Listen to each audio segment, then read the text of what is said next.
From the parking lot of Sprouts Market in Sacramento, California, it's Lon and Constance, or Constance and Lon.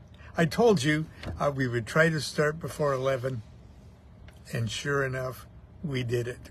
What, 1 minute before or something? 3. It's been a hard week, okay? It has Lay been. off. It has been a hard Have week. mercy. It's been very, very hot, Let off. and Is that what that means? but a dear friend is I'm letting off mercy. getting us a room air conditioner. So for Lon's office, because he's the one dying of the heat. So, but anyway, here we are, and we had a Monday night magic class last night, which was it was fun, as a matter of fact. And, Everybody endured. I mean, don't please. Okay. Tell me when you're doing it. all right, I'm doing it. Everybody endured. Yes, we have engaged. We were talking on the way here about to make people remember stuff and be attentive.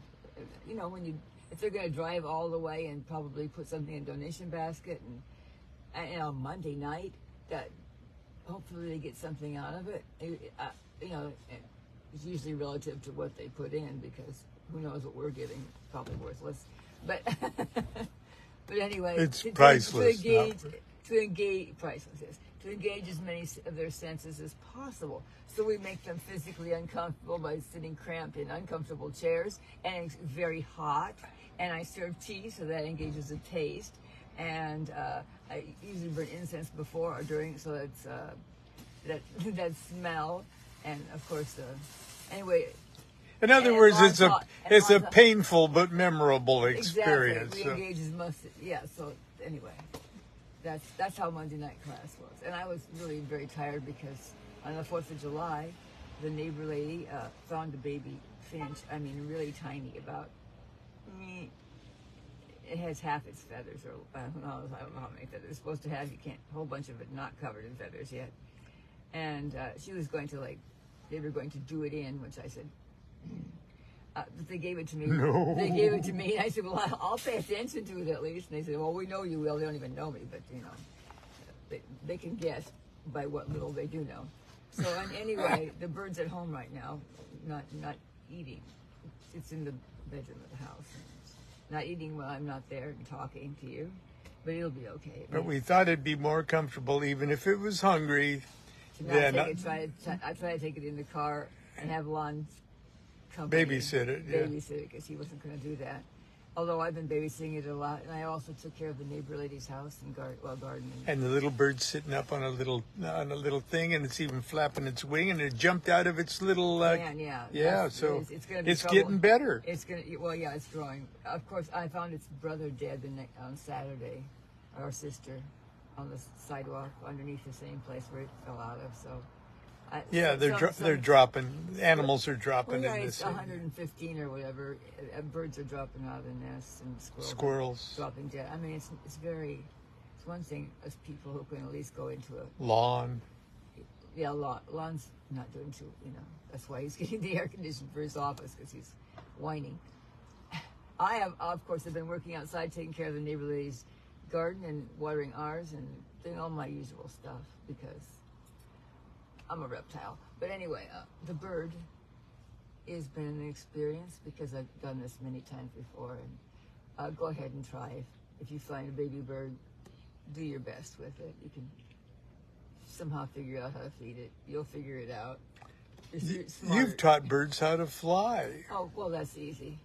It's like, the trouble is, they get pissed at you once they get up in the tree and can't feed themselves. And you can't join them. They get really angry. This has happened more than once.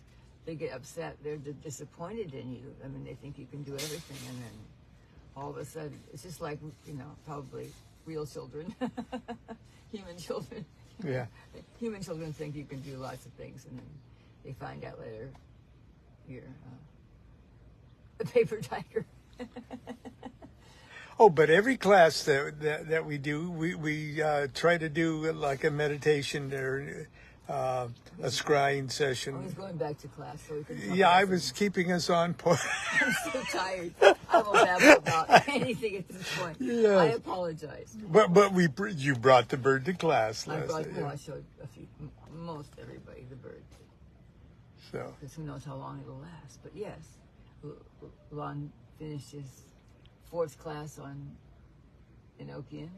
We scry. I got nothing, but that's because, you know. the best scryers get nothing. No, well, the It's scryers profound. admit when they don't get anything. I'm going to talk about what I got.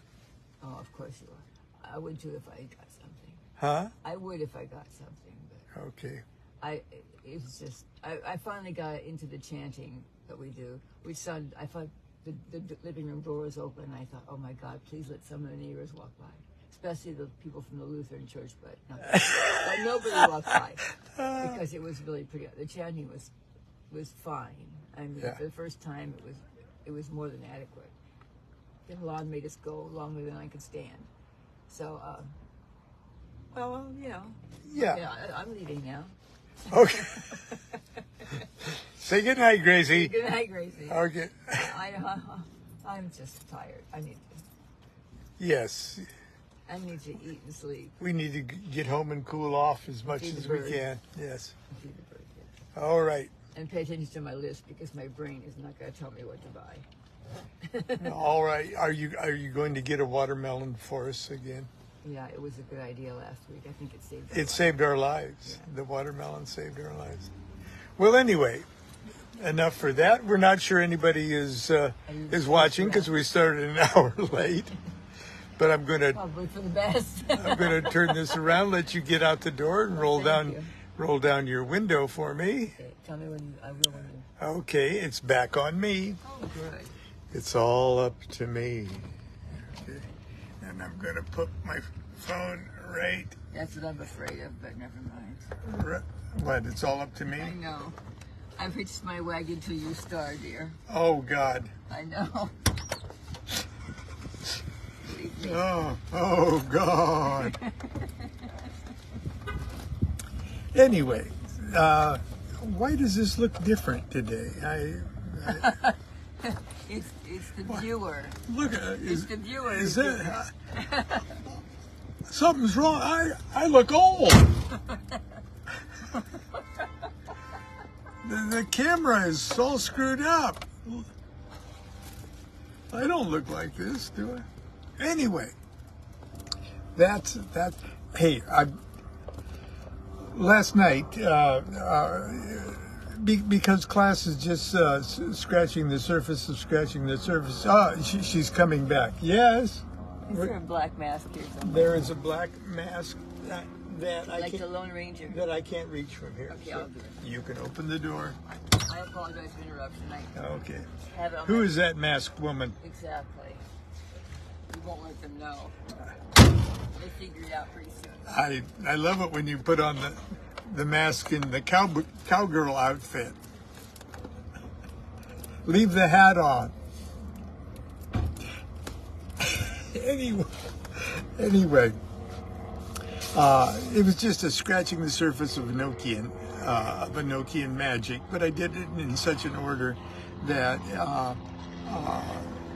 we could actually do Enochian vision working every week. All 4 weeks we did, and but in doing so, we tried to just learn the basics of what it was that we were doing, and what the nature of all that Enochian, so-called Enochian equipment, which is just sort of understanding the roadmap of the angelic levels or the consciousness levels of what we're dealing with. So you can't get into too much in depth about everything, but just enough to understand it. And my book, Enochian Vision Magic, was the main text. So, hopefully everybody digs into that. But last week, a week ago, last night, we scribed the 30th Aether text, okay, because it was time to talk about the 30 Aethers.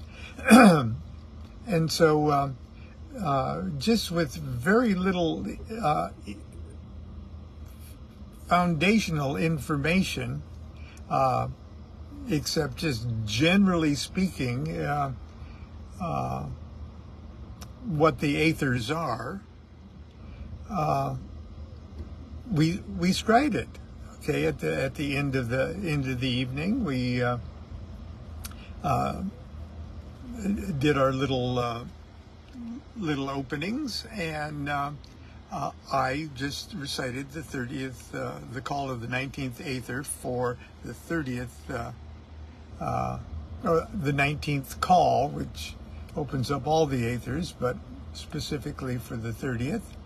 And the four governors. There's four governors in the 30th Aether, and all the rest of them have three. And then we turned out the lights and had a candle going, and we just sat for about 5 minutes quietly while we just generally called out the governor's names and observed what was passing through our minds in that section, sort of like formalized daydreaming. And it could be argued that that's what scrying is, formalized daydreaming at a specific a consciousness frequency. And we went around the room and discussed what everybody saw. And I did this for a reason, just besides sort of blasting open the membrane of that Aether for everybody, to show them how much that level of consciousness was a natural feeling, that we go in and out of that level of consciousness all the time. And so I wanted everybody to sort of remember the certain details of the vision that they got a week ago. Because what I did last night was to do the same call, okay, but with the intent of having everybody go back and start their vision, just go back in their imagination to where they were a week ago, okay, sort of like jump starting it. But instead of just doing the call last night, we spent the first hour and a half of class discussing the holy table, the universe. The holy table's a miniature working model of the cosmos, and there's Enochian letters that go around the perimeter and go in the center, and each of those Enochian angelic letters has a name: Pa, Med, Fam, Drux, okay, Un, Graph. And then we discussed the Sigillum Dei Meth, that recognizable seven-sided star, and we discussed the Table of Nalvich, which in a sense, for all intent and purposes, could be argued is the famous unexpressed first Enochian call. Because when dealing with Enochian, the Enochian intelligences that communicated with Dee and Kelly loved everything in factors of seven this and seven that, okay?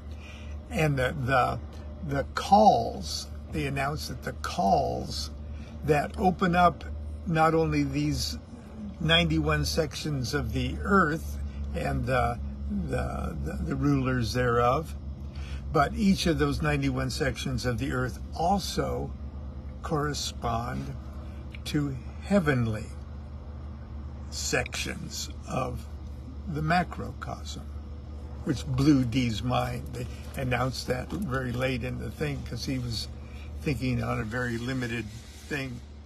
And the angels toward the end were saying, no, no, no, no, no. Everything in heaven and earth is connected to everything in heaven and earth. Okay, and here's the links. You want to know what's going on in Poland? Well, here's the spirit governor of Poland, but that's also connected to the macrocosmic totality. And they said, and there's 49 of those calls. And Dee went, oh, perfect. Of course there's 49. Now give them to me. Let's have them. And Nalvij, the angel, more or less said, oh no, we can't give you the first one. We can't give you the one that's the key to open Smala. It's unexpressed. Sorry. And Dee has sort of a little hissy fit.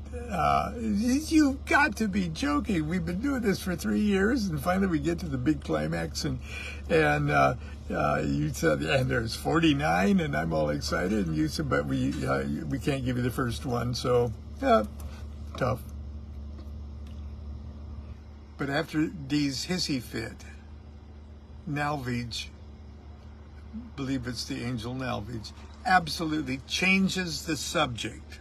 I mean, cold, flat out, changes the subject and gives the details of a whole new kind of table. Okay, a smaller table. And that's the so-called table of Nalvij. Not only that, but it's full of letters and sigils that show how to read the letters too. And so if you sing those letters, like the letters on the perimeter, it'd be Lua, Lang, Saj, Urge. Lua, Lang, Saj, Urge. And if you activate the ones in the middle, and that means something. Those are kinds of angels. It's a cool little, almost an Enochian universe in and of itself that you just pack up and put in your lunchbox. And and you activate the middle things, and they all have Enochian words that mean things. Okay, Yad Mazir, Yad Babsna, Yad Sergru, Yad Seros, and they don't say it's the unexpressed first call, but it works like that. Okay, so we talked about that last night, and I handed out little printout cardstock versions of everything, and I gave everybody a cardstock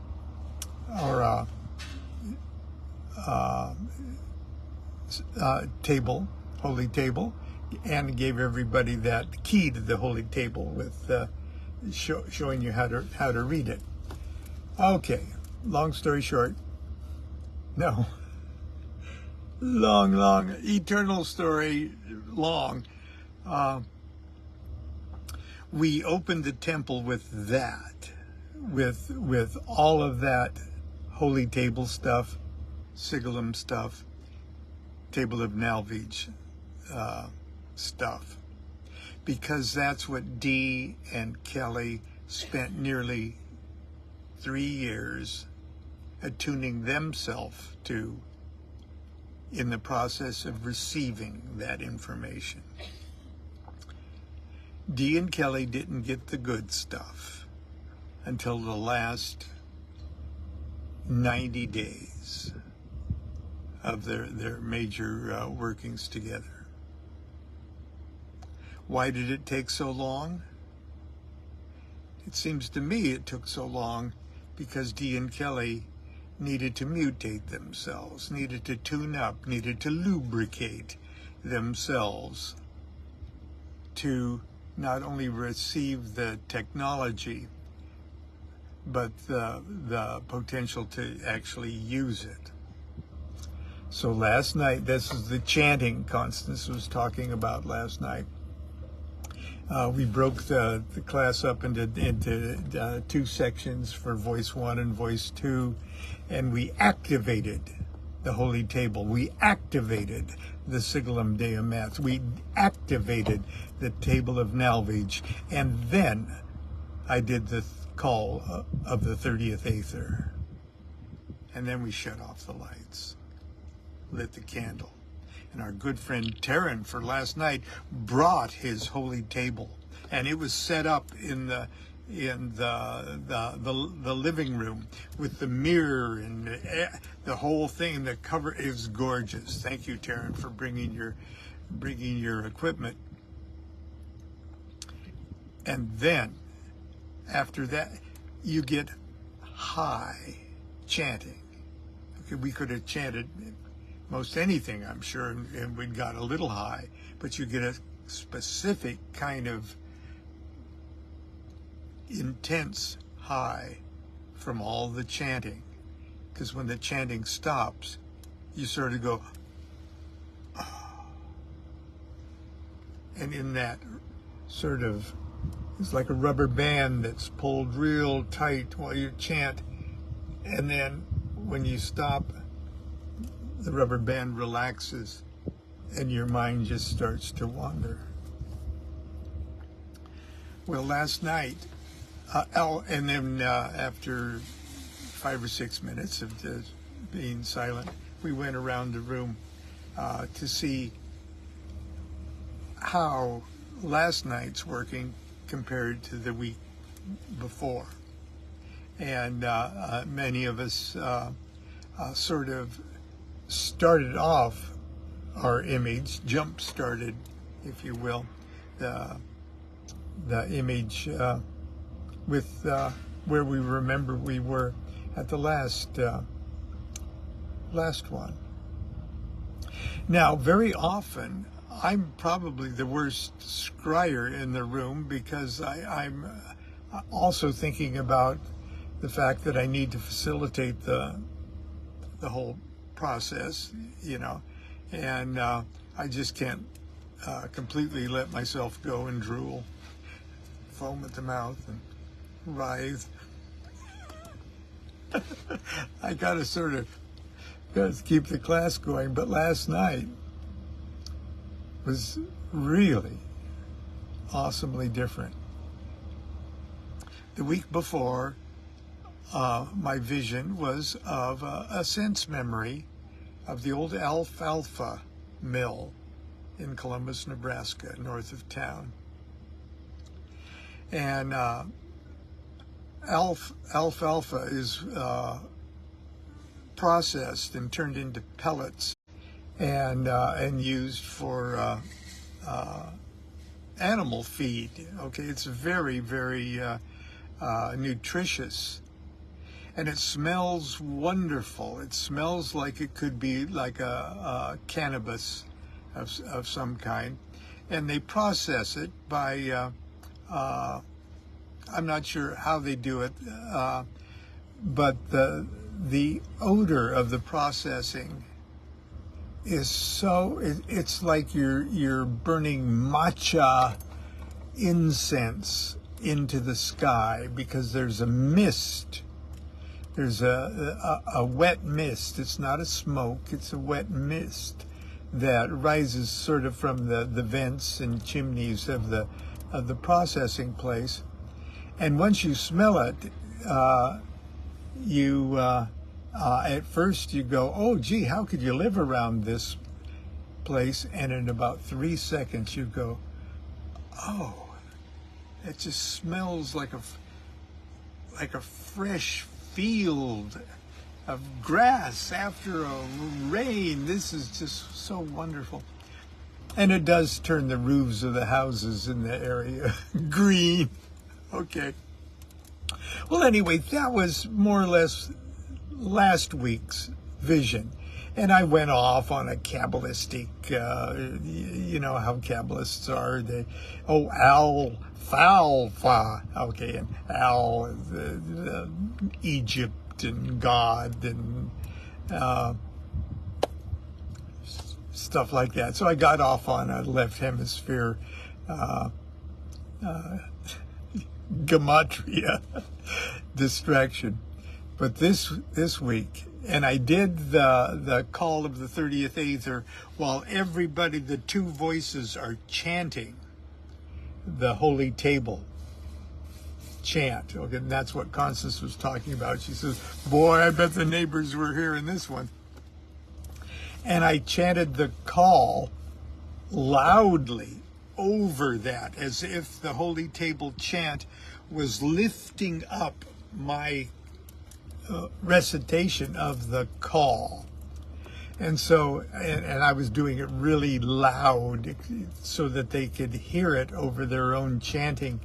And so I was high as a kite by the time it was over, and I was reciting the governor's names. And I went back to the alfalfa mill. And then a series of other sense memories just came, just flashing right by me, just one right after another. First of all, right across the highway from the alfalfa mill was a all-night diner, the only one in Columbus, Nebraska. And my band, we used to play 2 or 3 nights a week, and would play dances. Okay, I had a band. Okay, and the dances all around Nebraska and Iowa, Kansas, once up in South Dakota even. But it's a long drive to these rural dances. Okay, at least two hours every dance, and we'd play till 11 o'clock or something like that. You know, start at 7, go to 11, and then drive all the way back. And by then it was well after midnight every time we'd come back, and we'd go to this all-night diner right across the street from the alfalfa mill, and we'd probably spend all the money we made on chicken fried steak and debriefing after. And it was so glorious because we were exhausted, we were tired, but we were happy to be home and having some just a greasy, treaty meal of some kind. And so I went there. I went back to the restaurant and looked at the little plastic, red plastic baskets that the French fries came in, and everyone I was sitting there with is dead. All my band members, all my friends, all the groupies that went with us and came back with it, they're all dead. And I was sitting there at the beginning of my vision with ghosts. And I said, this can't be my vision, okay? This is a dead end, literally. A dead end. So I get up, I go across the highway, walk across the highway. I go in to the alfalfa mill. And there is, I don't know how they process it. I've never actually gone in. But I imagined, okay, I saw a large mound of fresh cut alfalfa, and I could smell that wonderful smell that you can smell as you go down the highway driving at night with your windows open, and it smells so good. And I laid down in that heap of cut alfalfa and just smelled the earth. I don't know if you know, but alfalfa roots go down to the center of the earth. They go way, way down. And I'm thinking about all of that as this is going on. And then I'm processed. I don't know how I'm being processed. I turn myself into alfalfa.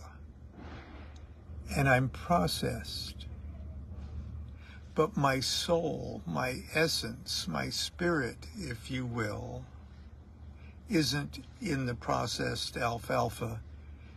It's in the mist that goes out of the vents or out of the chimneys of the mill. And I rise.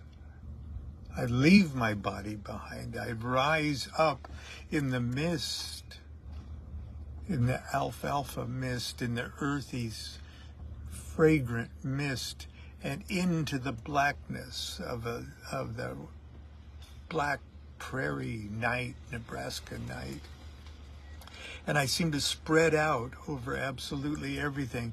And the center of my consciousness is so high that it is actually on the same level as the top flashing light of those giant radio towers that blink at night across the prairie, beaming and transmitting radio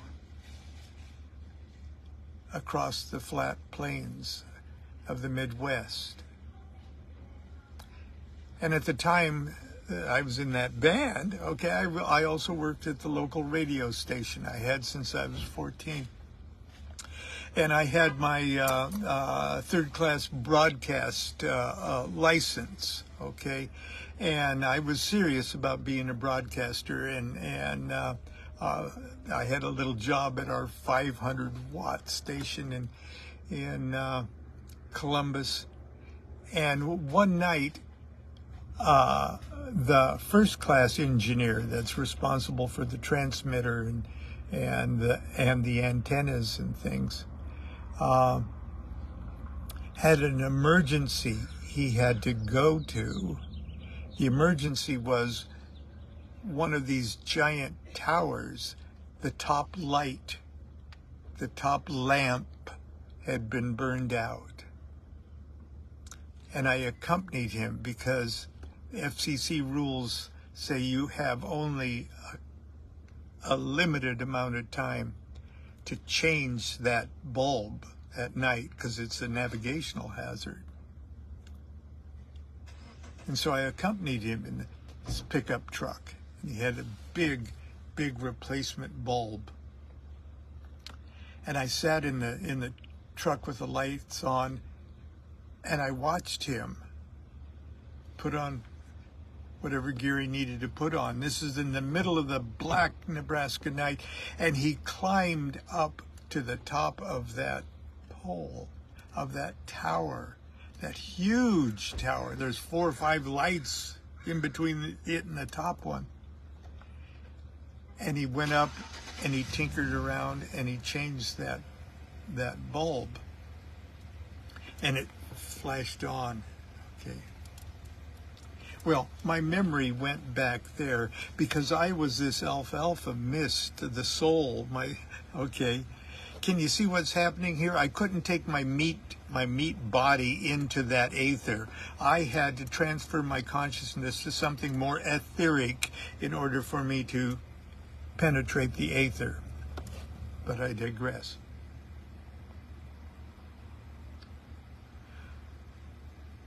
I found myself at the bottom of the tower with a backpack and a brand new bulb in my backpack.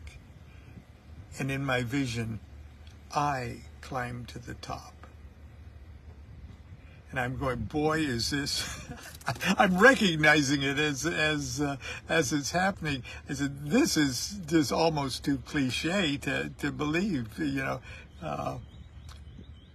But I climbed to the top, and I unscrew what appears to be the dead lamp. And I tuck it under my arm, and I screw in the brand new lamp, and it lights up, and I feel like, you know, I've done my job.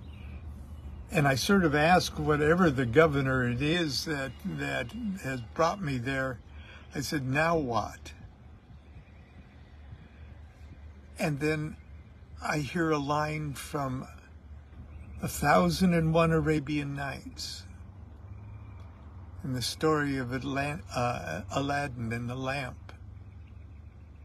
And the magic lamp has fallen into the hands of somebody, a rich person's household that doesn't know what he has. But the evil magician knows that this lamp, this genie's lamp, is in that person's house.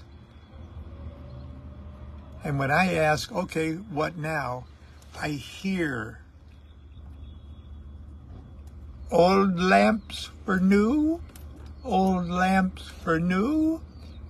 Because that's the evil magician in this story, who disguises as a peddler and goes under the window of this rich person's house that doesn't even know what they have.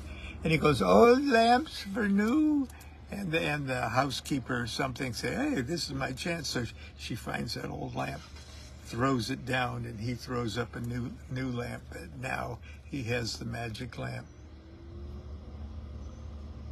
And so I look at the old lamp in my hands as I'm at the top of that pole.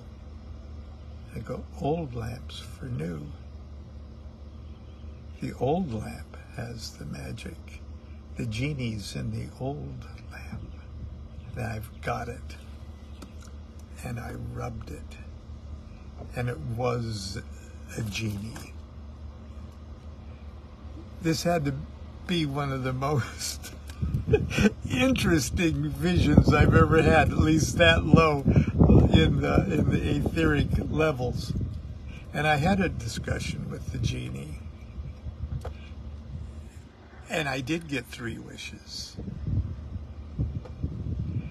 And that's a private matter. But it has everything to do with the lamp. And each of us has our own magic lamp with a genie that does grant 3 wishes. And I don't know if you saw my postings on Facebook yesterday, but I posted a poem about the 3 major levels of the OTO. When I was a man of earth, it was a very good year. And then a lover was I had a very good time. And then the 3rd major level of OTO initiation is called the hermit. And that last line was, and now a hermit I be. I've moved uphill from the camp. I tend a garden so rare, but I don't really care what lives and what dies. Upon the fool and the wise, I shed the light from my lamp. And then it goes on. Okay. But anyway, that's my vision. I thought I would share it today. I was all prepared to talk about binding spirits into objects, okay, which seems pretty appropriate. But I've taken too much of your time already. I'll save it for tomorrow because this is a good segue into that. Anyway, next week, Monday Night Magic class goes into a new phase. Okay, this one we more or less needed kind of a strict RSVP because we didn't know how many people we'd get in the house and things like that. Now we're pretty comfortable. We would still appreciate it, an RSVP if you would intend to attend. Starts at 8 o'clock, goes to, we try to get you out the door by 10 o'clock or a few minutes after. We still would appreciate an RSVP so that we know how many are coming. But we're going to do Monday Night Magic class until further notice, whether anyone shows up or not. We'll just get ready and do something. Our first general theme will be the trumps of the Thoth Tarot as meditation tools. We'll be scrying every week at the end, and so in that case we'll be doing what we can to scry the greater arcana of the tarot. It may take one card per week, and it may take a couple of weeks per card, depending on how the class organically is interested, and that's that. Hopefully tomorrow, I'll see you tomorrow. Continue to be good to yourself, be good to each other. Now, don't make a big thing. My birthday's Thursday, but please don't tell anyone. Somebody's already got us an air conditioner. God bless you. Okay. Hopefully it'll arrive before we die of the heat. Anyway, until tomorrow, continue to be good to yourself, be good to each other. Do what thou wilt, shall be the whole of the law. Love is the law, love under will.